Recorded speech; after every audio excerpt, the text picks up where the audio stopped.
जख्मी हुआ तो क्या हुआ, डॉन आखिर डॉन है। डॉन चित्रपटातला प्रसंग। डॉन पोलिसांच्या जाळ्यात सापडतो असं पोलिसांना वाटतं। पोलिसांच्या गोळ्या लागून जखमी झालेला असतो डॉन, पण तो सापडत नाही। त्याचा तपास करणारे पोलीस अधिकारी गाडीत येऊन बसतात। डॉन पाठीमागे बंदूक लावतो। अधिकारी म्हणतो, डॉन तुम जख्मी हो। डॉन उत्तर देतो, जख्मी हुआ तो क्या हुआ, डॉन आखिर डॉन है। नमस्कार, मी नीता देव। आपण पाहत आहात Barshi today YouTube channel. Don चित्रपटातला हा प्रसंग आठवतो कारण एखाद्या वाघासारखा किंवा सिंहासारखा माणूस त्याला कितीही अडचणी आल्या तरी तो आपला मूळ स्वभाव आणि मूळ रूप बदलत नाही। माजी आमदार राजाभाऊ राऊत यांच्या बाबतीत त्यांची आजची सद्यस्थिती लक्षात घेताना हा प्रसंग आठवतो।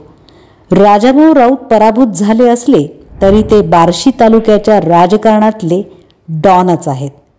त्यांनी 4000 कोटींचा विकास निधी देणाऱ्या भाजपालाच पसंती दिली आहे।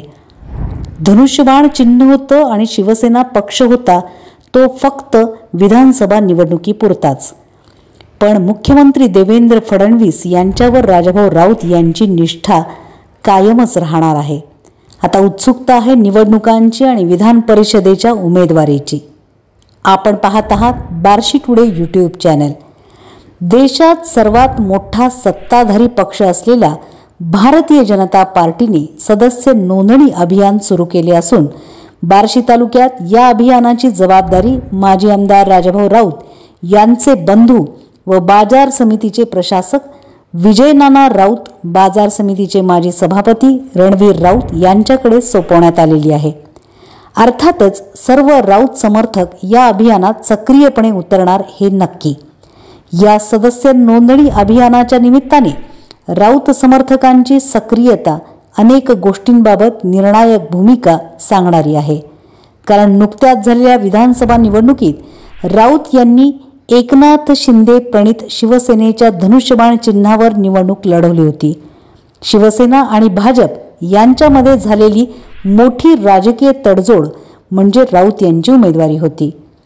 सन 2019 ते 2024 या कार्यकाळात भारतीय जनता पार्टीला समर्थन देणारे अपक्ष आमदार म्हणून राजाभाऊ राऊत यांची प्रतिमा निर्माण झालेली होती। त्यामुळे राजकीय व्यूहरचनेचा भाग म्हणून का होईना पण राऊत यांनी घेतलेली शिवसेनेची उमेदवारी ही राजकीयदृष्ट्या मोठा धक्काच होती। भारतीय जनता पार्टीचे उमेदवार म्हणून गृहीत धरले जाणाऱ्या राजाभाऊ राऊत यांनी अचानक शिवसेनेच्या उमेदवारीचा घेतलेला निर्णय हा अनपेक्षितच होता। त्या विधानसभा निवडणुकीत राजाभाऊ पराभूत झाले। राजाभाऊंनी भारतीय जनता पार्टीची उमेदवारी घेतली असती तर त्यांचे निकालावर पडसाद उमटले असते का याची खूप चर्चा झाली। राज्यात भाजपाचं सरकार आलं, अर्थात हे महायुतीचं सरकार आहे, पण या सरकारवर भाजपाचा वरचष्मा आहे। मुख्यमंत्री भाजपाचे आहेत।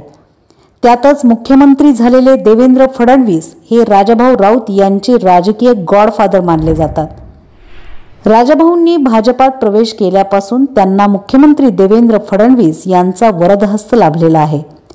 मुख्यमंत्री देवेंद्र फडणवीस यांनी बार्शी तालुक्याला 4000 कोटींचा विकास निधी दिलेला आहे। हे राजाभाऊ यांनी जाहीर व्यासपीठावरून अनेक वेळा सांगितले आहे। त्यामुळे राजाभाऊ हे फडणवीस यांच्याच पाठीशी राहणार असाच अंदाज होता आणि तो बरोबर निघाला। विधानसभा निवडणुकीच्या निकालानंतर राजाभाऊंनी फडणवीस यांची भेट घेऊन त्यांचे अभिनंदन केले आणि त्याच वेळेस राऊत यांचा राजकीय पवित्रा स्पष्ट झाला होता। राज्यात भाजपाला लाभलेले संख्याबळ पाहिले तर फडणवीस म्हणतील तीच पूर्व दिशा असेच समीकरण आगामी काळात राहणार आहे। त्यामुळे राजाभाऊ हे आपल्या राजकीय पूर्वसंबंधांचीच मालिका पुढे नेणार हे उघड झाले आहे। बार्शी विधानसभा मतदारसंघातील महत्त्वाच्या सत्ता केंद्रांच्या निवडणुका या वर्षभरात होणार आहेत। 2025 हे वर्ष निवडणुकांचे आहे।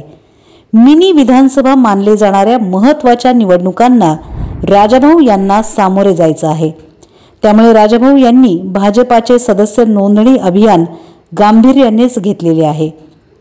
आगामी निवडणुकांमध्ये राजाभाऊ हे धनुष्यबाण घेणार नाहीत तर कमळ फुलविण्याचाच प्रयत्न करणार यावर आता शिक्कामोर्तब झालं आहे। नुकत्याच झालेल्या एका कार्यक्रमात राजाभाऊंनी आपण घेतलेल्या शेतकरी हिताच्या महत्त्वाच्या निर्णयांची आठवण करून देत शेतकऱ्यांसाठी कार्यरत राहणार असल्याचे स्पष्ट संकेत दिलेले आहेत।